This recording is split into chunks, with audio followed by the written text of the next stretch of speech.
Baiklah teman-teman, saya akan menjelaskan tentang 3 teori belajar dan penerapannya dalam kelas. Yang pertama, teori behavioristik, yang kedua, sosial kognitif, dan yang ketiga adalah konstruktivisme. Yang pertama adalah teori behavioristik yang dianut oleh James and Berlier. Teori ini mengedepankan adanya perubahan perilaku dari peserta didik sebagai hasil dalam proses pembelajaran.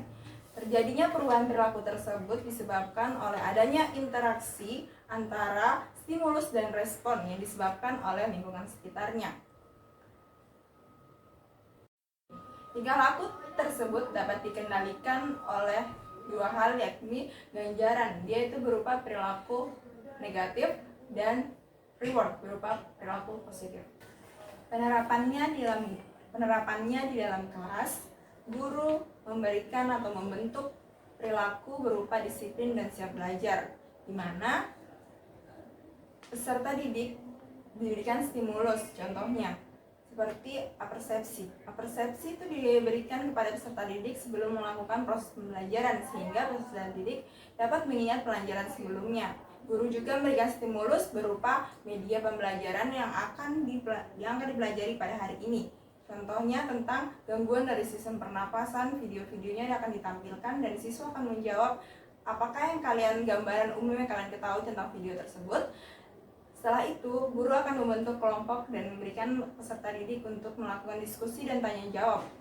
Dan pada proses tersebut, guru akan memberikan reward kepada peserta didik yang aktif. Yang kedua, teori sosial kognitif oleh Albert Bandura. Teori ini menggambarkan perubahan, pengalaman, tindakan, dan faktor lingkungan pada diri seseorang. Contoh implementasi di dalam kelas, guru meminta siswa untuk merefleksikan sebuah pengalaman dalam proses sistem pernafasan manusia yang dialaminya dengan membuat jurnal atau makalah presentasi yang dibentuk dalam sebuah kelompok. Dalam proses tersebut, siswa akan memperagakan sistem pernafasan internal dan eksternal. Siswa juga akan memperagakan pernapasan secara normal dan pernapasan tidak normal seperti saat berlari. Dalam proses ini akan membangun peserta didik untuk berpikir kritis, di mana siswa akan memahami, akan menyelesaikan masalah melalui mengidentifikasinya. Yang ketiga, teori konstruktivisme oleh Piaget and Vygotsky. Teori ini menekankan peran aktif peserta didik dalam membangun pengetahuan mereka sendiri. Penerapannya, guru meminta peserta didik untuk mengajukan pertanyaan mereka sendiri dan mencari jawaban atas pertanyaan tersebut melalui penelitian dan pengalaman langsung, sehingga peserta didik dapat menghubungkan pengetahuan yang ada dan pengetahuan yang baru diperoleh. Contohnya, melakukan percobaan mengukur pernapasan pada serangga dengan menggunakan respirometer. Baiklah, saya akan menjelaskan tentang model pembelajaran yang terbentuk berdasarkan prinsip konstruktivisme, di mana model pembelajaran berdasarkan prinsip konstruktivisme adalah pendekatan yang menekankan peran aktif peserta didik dalam membangun pengetahuan mereka sendiri. Konstruktivisme menganggap bahwa siswa tidak hanya menerima pengetahuan dari guru atau lingkungan, tetapi mereka secara aktif terlibat dalam proses pembelajaran dengan membangun pemahaman mereka sendiri melalui refleksi, pengalaman, dan interaksi sosial. Adapun model pembelajaran yang didasarkan pada prinsip konstruktivisme yaitu yang pertama pembelajaran PBL, Problem Based Learning, yang kedua PJBL, Project Based Learning, dan yang ketiga Discovery Learning atau pembelajaran temuan. Baiklah, saya akan menjelaskan. Yang pertama, pembelajaran PBL, Problem Based Learning. Dalam PBL, siswa diberikan masalah nyata atau situasi yang kompleks yang memerlukan pemecahan. Setelah itu, siswa bekerja dalam kelompok untuk merumuskan pertanyaan, mengumpulkan informasi, dan mengembangkan pemahaman mereka sendiri tentang solusi masalah tersebut. Selanjutnya, guru juga mendorong siswa untuk berpikir kritis, berkolaborasi, dan mengembangkan pengetahuan mereka melalui proses konstruktif. Contohnya di dalam kelas saya pernah mengajar di kelas 11 tentang termokimia, di mana siswa dapat mengidentifikasi masalah yang saya tampilkan di gambar maupun video dengan mengaitkan tentang konsep termokimia. Selain itu, siswa akan mempresentasikan hasil diskusi kelompok mereka di depan kelompok-kelompok lain. Hasil dari presentasi siswa tersebut akan direspon oleh teman kelompok lainnya. Setelah dari itu, siswa dapat menyimpulkan.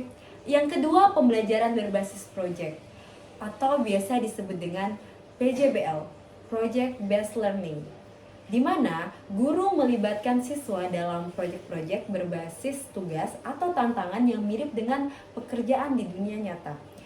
Berikutnya, siswa biasanya bekerja dalam kelompok untuk merancang, merencanakan, dan melaksanakan proyek mereka sendiri. Setelah itu, proyek ini sering melibatkan investigasi, kolaborasi, dan pemecahan masalah. PJBL mengintegrasikan pemahaman konsep dengan keterampilan praktis dan memungkinkan siswa untuk belajar secara aktif sambil mengatasi masalah di dunia. Salah satu contoh pembelajaran PJBL yang pernah saya terapkan di kelas yaitu siswa diharapkan merancang percobaan tentang koloid dan mereka mencari literatur dari sumber belajar yang ada di sekitar. Selain itu, mereka melakukan percobaan. Selanjutnya saya akan menjelaskan tentang model pembelajaran discovery learning, di mana discovery learning adalah pendekatan di mana siswa diberikan kesempatan untuk menemukan atau mengalami pengetahuan secara mandiri melalui eksperimen, eksplorasi, atau tugas-tugas eksploratif. Selain itu, guru memberikan situasi atau masalah yang memungkinkan siswa untuk mengeksplorasi konsep-konsep sendiri dan mencapai pemahaman yang mendalam.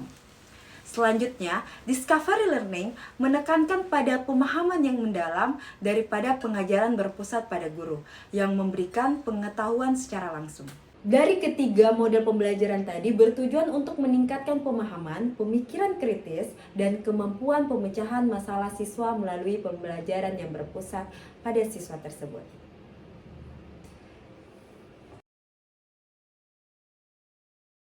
Baiklah, di sini saya akan menjelaskan terkait perencanaan strategi untuk meningkatkan motivasi belajar peserta didik.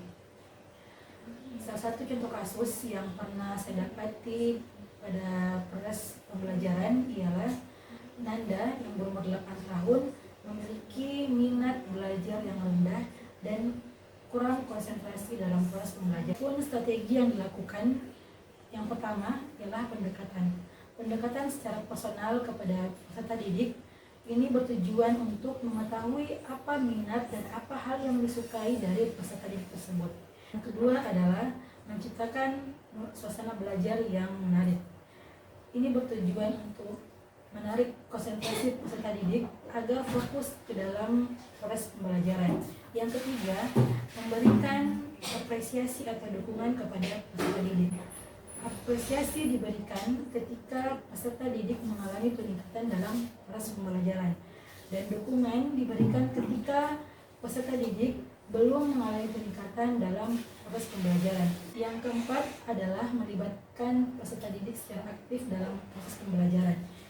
Salah satu contohnya ialah memberikan kesempatan bagi peserta didik untuk mengajukan pertanyaan, untuk berbagi pendapat kepada teman-teman.